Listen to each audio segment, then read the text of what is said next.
Good morning, students.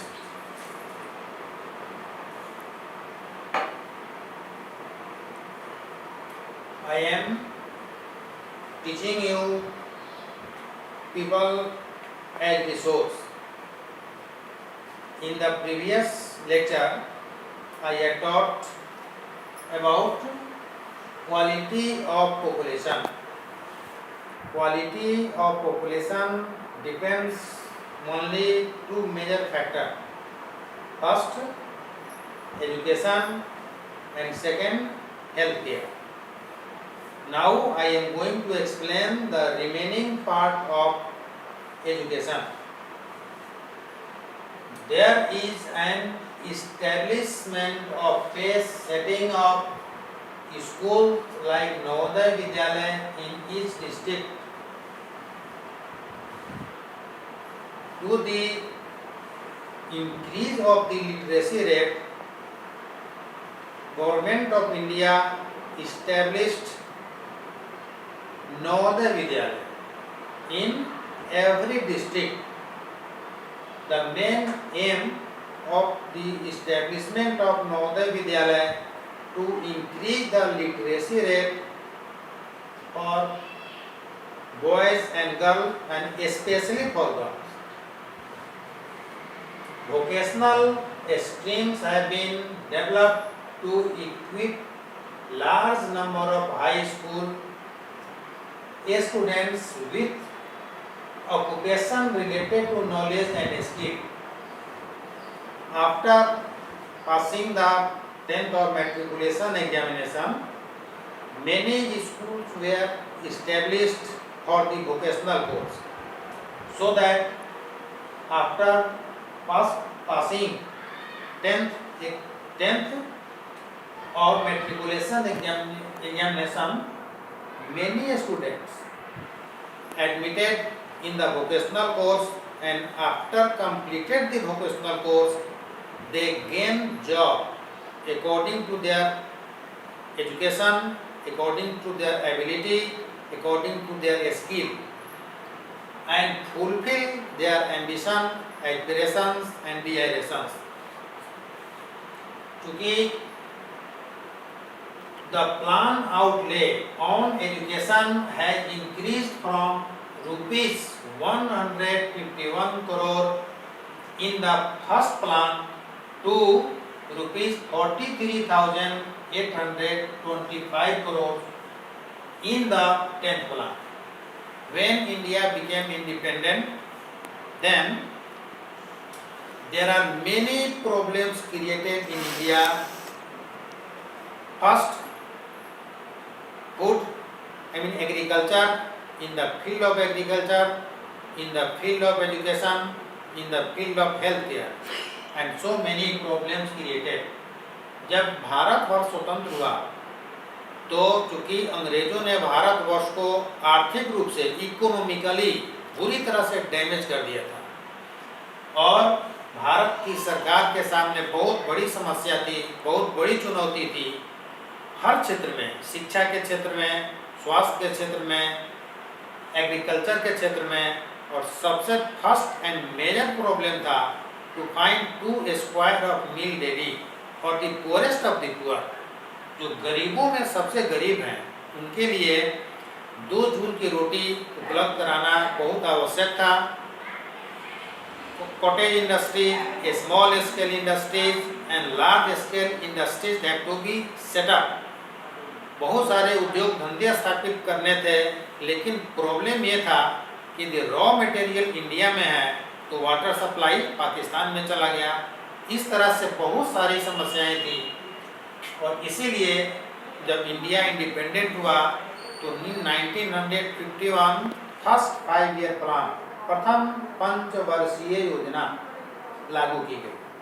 इसका मुख्य उद्देश्य यही था कि अधिक से अधिक लोगों को भूखमरी से बचाया जा सके।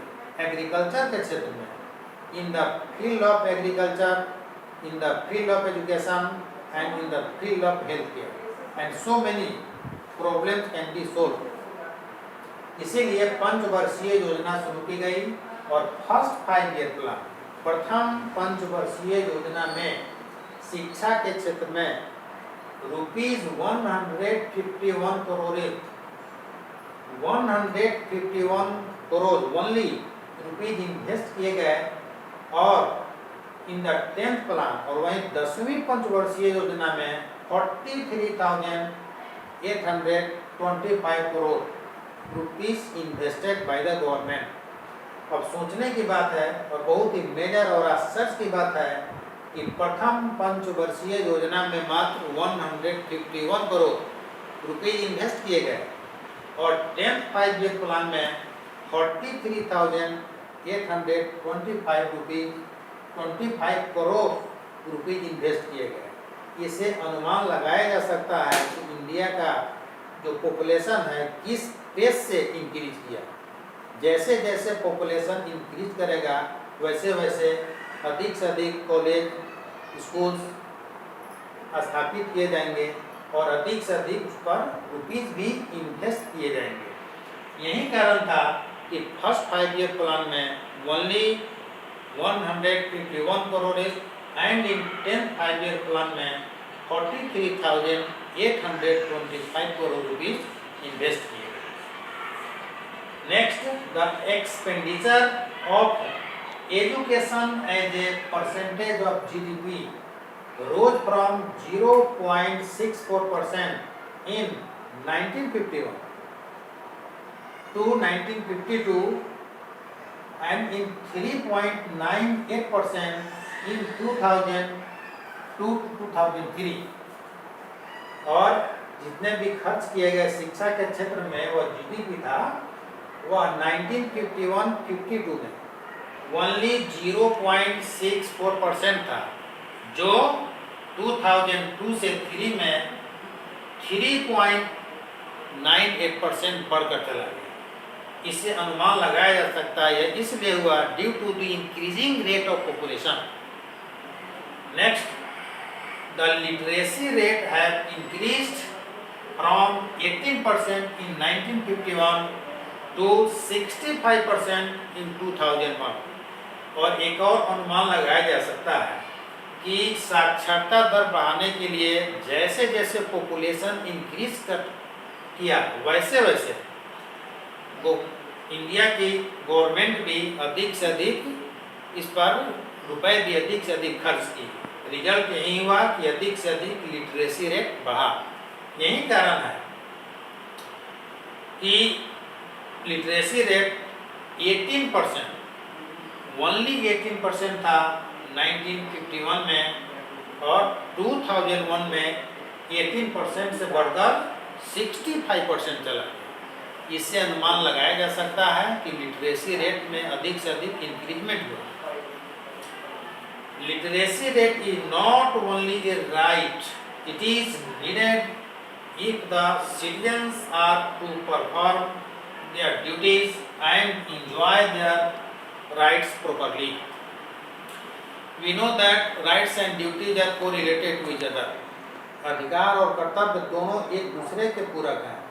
यदि घर की सफाई करना महिलाओं का काम है तो बच्चों का भी काम है bits of paper and wrappers of topic और etcetera not spread far and wide. एक सफाई करता है, दूसरे को भी गंदगी नहीं फैलाएं उसका परम कर्तव्य बनता है।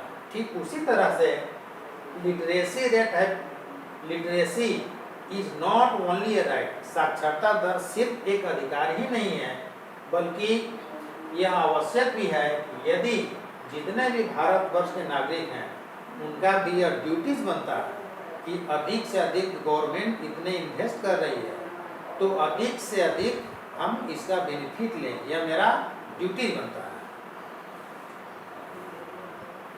Last point, literacy among males is nearly 50% higher than female.